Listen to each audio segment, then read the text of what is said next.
ایک موضوع رہ گیا اپنا، وہ موضوع تھا، ٹائم بھی ہو گیا ہے، وہ موضوع تھا فلسطین اور اسرائیل اور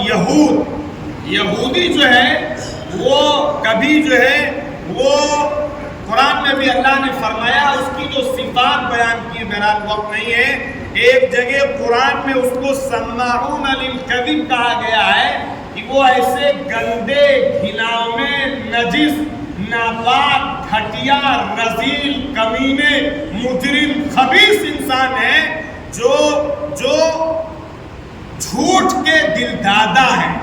وعدے کو توڑنے والے ہیں، ایگریمنٹ کے چتھڑے کرنے والے ہیں، اور مسلمانوں سے حد درجے عداوت اور دشمنی رکھنے والے ہیں۔ قرآن نے اس کو بھی فرمایا، لَتَجِدَنَّ أَشَدَّ النَّاسِ عَدَاوَةً لِلَّذِينَ آمَنُوا الْيَهُودَ، یہودی جو ہیں، اے نبی جی آپ دیکھیں گے کہ وہ مسلمانوں کے ساتھ دشمنی کرنے میں سب سے زیادہ سخت اور سب سے زیادہ اسٹرانگ اور مضبوط ہوں گے، لیکن وہ ایسے گندے اور خبیث اور حرام خور ہیں۔ قرآن نے کہا اکالون للسحت، حرام خور ہیں یہ، جن کو انسانیت جن کے اندر سے مردہ ہو چکی ہے، اور جو اس کے حلیف ہیں، جو اس کے سپورٹرز ہیں، جو بھی کنٹریز ہیں، اور جو چھوٹے چھوٹے معصوم بچوں کا خون اور معصوم بچوں کے چتھڑے اور ان کی عورتوں کے ساتھ بدسلوکیاں اور عورتوں کے ساتھ بمباریاں، ہاسپٹل جہاں پر انسان علاج کے لیے جاتا ہے، جہاں پر مریض ہوتا ہے، جہاں پر پہلے ہی سے آدمی کراہتا اور سسکتا ہے، وہاں پر بم گرانا اور وہاں پر بچوں کے ساتھ بچوں کے چتھڑے کرنا، یہ دنیا کی کس عدالت کے اندر جائز ہو سکتا ہے؟ لیکن پورا میڈیا، پورا عالمی اور انٹرنیشنل میڈیا وہ بہرا ہے، وہ گونگا ہے، وہ اندھا ہے، اور ان ایشوز پر اس کو بات کرنے میں جھجک اور آر محسوس ہوتی ہے، اور وہ ڈرتا اور خوف کھاتا ہے۔ لیکن مسلمانوں کی یہ ذمہ داری ہے کہ وہ اپنے تعلق کو فلسطین کے مظلوموں کے ساتھ، چاہے وہ فلسطین کے ہوں یا دنیا کے کسی چپے کے ہوں، مسلمان کی یہ ذمہ داری ہے کہ وہ ہمیشہ مظلوم کے ساتھ کھڑا ہوتا ہے، بلکہ مسلمان کیا، جو صحیح ہندو ہیں، جو صحیح بدھسٹ ہیں، اور جو صحیح انسان ہیں، ان کی ذمہ داری ہے کہ وہ ہر مظلوم کے ساتھ کھڑے ہوں۔ ظالم کے خلاف ہمارے قرآن نے اور ہمارے نبی نے سکھایا ہے کہ اگر تمہیں موقع ملے تو ظالم کا ہاتھ پکڑو،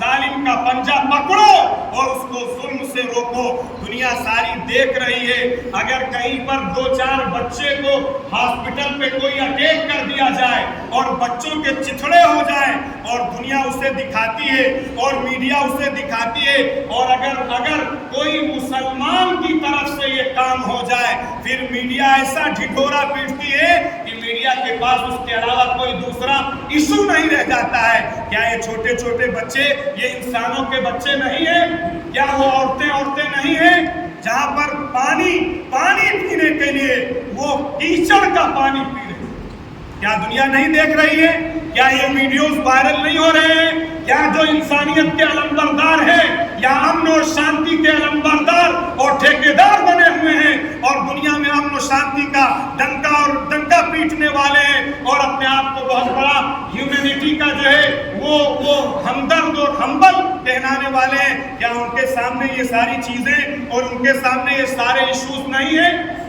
ساری چیزیں سامنے ہیں، لیکن افسوس صد افسوس کہ آج مسلمان کا تعلق نہ اپنے مسلمان بھائیوں سے رہا، نہ اپنے اللہ سے رہا، نہ کتاب اللہ سے رہا۔ اس حدیث کے اندر جو عید کے موقع پر رسول اللہ نے بیان فرمائی، اس حدیث میں رسول اللہ نے یہ بات ارشاد فرمائی ہے کہ میں، اللہ قسم کھا کے کہتا ہے کہ میں تمہاری لغزشوں کو چھپاتا رہوں گا، میں تمہاری کمزوریوں پہ پردہ ڈالتا رہوں گا جب تک تم میرا خیال رکھو گے۔ اللہ کہتا جب تک تم میرا خیال رکھو گے۔ افسوس صد افسوس کہ آج ہم نے اللہ کا خیال نہیں رکھا، اللہ نے ہماری ساری لغزشوں کو اور ہماری ساری کمزوریوں کو کھول دیا ہے، یہ مسلمان کی ہم نے اللہ کا کیا خیال رکھا؟ رمضان جیسے مقدس میں ہم نے روزوں کی حرمت کو پامال کیا ہے، رمضان جیسے مقدس مہینے میں ہم نے ہوٹلوں پہ پردے ڈال کے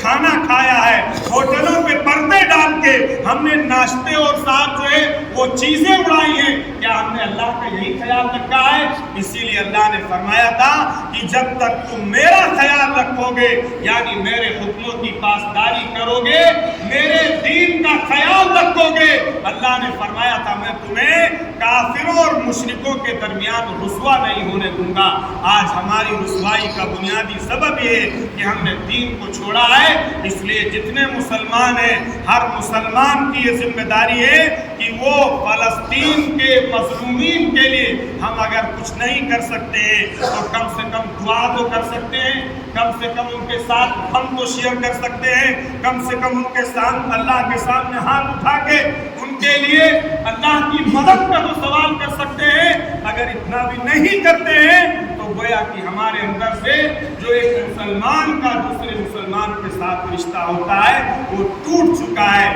وہ ختم ہو چکا ہے۔ اس لیے ایک کام یہ کرنا ہے، دوسرا کام وقف کے تعلق سے اپنے آپ کو اویئر رکھنا ہے، اپ ڈیٹ لیتے رہنا ہے۔ جو ہمارے بزرگان دین اور جو ہمارے تھنکرز اور بڑے جو کہیں گے اس پر ہم کو 100% پورا اترنا ہے۔ اللہ تعالیٰ ہم سب کو عمل کی توفیق عطا فرمائے، ہمارے روزوں کو قبول فرمائے اور ہماری تراویح اور جو بھی ہمارے اعمال ہیں ان کو قبول فرمائے۔ صفحے سے